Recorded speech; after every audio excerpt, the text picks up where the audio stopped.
Oh ya, ini ada satu pertanyaan dari seseorang yang datang dari akun Naratan.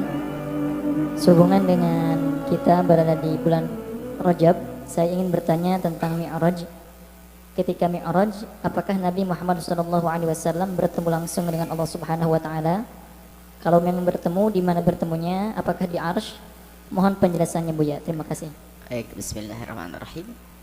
Masalah penting, masalah akidah, bahwasanya Allah Subhanahu wa taala tidak bertempat, tapi Allah yang menciptakan tempat. Sebab kalau Allah dikatakan bertempat, maka Allah butuh dengan tempat. Allah tidak butuh tempat, tapi Allah menciptakan tempat. Dan Allah menguasai semua tempat. Dan Arsy pun Allah kuasai. Tidak ada di semesta ini yang tidak dikuasai oleh Allah. Allah berdialog dengan Nabi Muhammad. Nabi Muhammad SAW naik ke atas langit ketujuh. Sampai setelah itu satu tempat yang siapapun tidak bisa menjamah tempat tersebut, hanya Nabi Muhammad saja. Di tempat itulah Nabi Muhammad berbicara langsung dengan Allah. Tapi ingat, tempat tersebut adalah tempatnya Nabi Muhammad, bukan tempatnya Allah. Allah di mana? Allah tidak butuh mana-mana, karena Allah yang menciptakan mana-mana. Ini harus diyakini. Allah tidak butuh mana-mana, tapi Allah yang menciptakan mana-mana. Jadi di atas Sidratul Muntaha itu adalah tempatnya Nabi Muhammad, bukan tempatnya Allah. Allah di mana? Allah tidak butuh mana-mana. Tidak beda dengan Sayyidina Isa alaihissalam di saat diajak bicara oleh Allah, wa kallamallahu Musa takrima.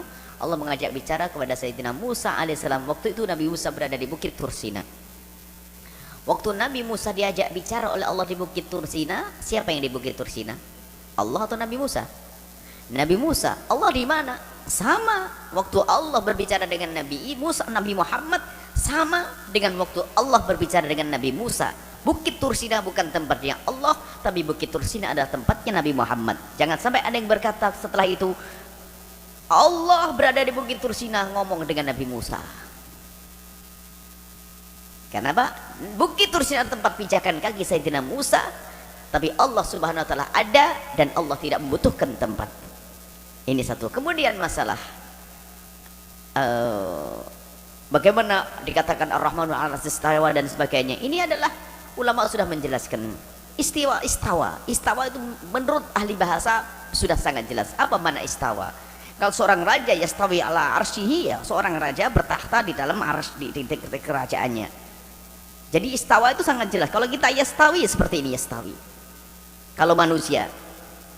Dan ini dinisbatkan kepada Allah Subhanahu wa taala. Maka tidak, para ulama menjelaskan ada tafwid. Serahkan kepada Allah. Karena apa? Jika dinisbatkan kepada manusia dan dinisbatkan kepada raja sangat jelas. Tapi di saat dinisbatkan kepada Allah, jangan sampai kebayang di benak kita seperti apa.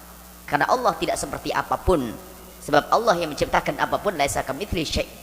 Jadi Allah, maka para ulama mengatakan tafwid, serahkan urusannya kepada Allah. Sebagian ulama mengatakan kalau pakai tafwid, sebagian orang masih bertanya-tanya.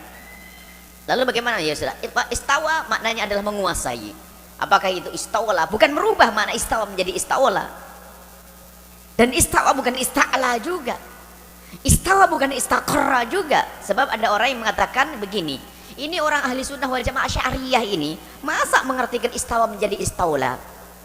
Kata ini adalah tahrif, merubah Al-Quran. Kita tidak mengatakan bahasanya istawa itu dirubah menjadi istawala. Akan tapi ini adalah makna takwil. Artinya orang awam itu difahamkan maksudnya Allah menguasai arsy. Supaya tidak kebayang di benaknya seorang awam Allah duduk di atas arsy, naudzubillah. Lalu mengkiri makna istawa pun ternyata mereka juga pakai kalimat lain. Nggak mau istawa. Kalau ulama kita tafwid serahkan istawa, yusdawa istawa alal arsy, sudahlah serahkan kepada Allah. Yang mengingkari istawa tidak boleh dimaknai dengan istawla, terus gimana? Dia memberi makna lain lagi, istaqarra, ista'la dan sebagainya. Sebenarnya kurang lebih akhirnya mereka juga memberi makna yang lain dengan lafaz yang lain. Pada Al-Quran bunyinya istawa, kemudian para ulama kita menafsir dengan istawla. Mereka tidak mau ista'la karena ini adalah tahrif. Tak tahu juga memberikan ista'la. Yang repot lagi ini ista'la, ini ista'la bukan istawa. Ista'la bukan istawa ala arsy. Ista'ala juga bukan istawa bukan istaqar. Baik, kembali kepada akidah kita ahli sunnati wal jamaati asy'ariyati, Allah tidak butuh tempat. Sebelum adanya arsy Allah sudah ada, setelah arsy ada bukan berarti Allah setelah itu bertempat di atas arsy. Enggak, Allah ada yang menciptakan arsy. Allah ada yang menciptakan arsy, bukan Allah berada di atas arsy bertempat di arsy. Allah terbebas dari jihad, tidak di kanan, tidak di kiri, tidak di atas, di bawah. Sebab atas itu nisbi, karena mengiringi kepala kita namanya atas. Bagi orang Amerika, sana adalah bawah. Atas itu nisbi. Kalau arsy dikatakan di sana, bagi orang Amerika adalah bawah.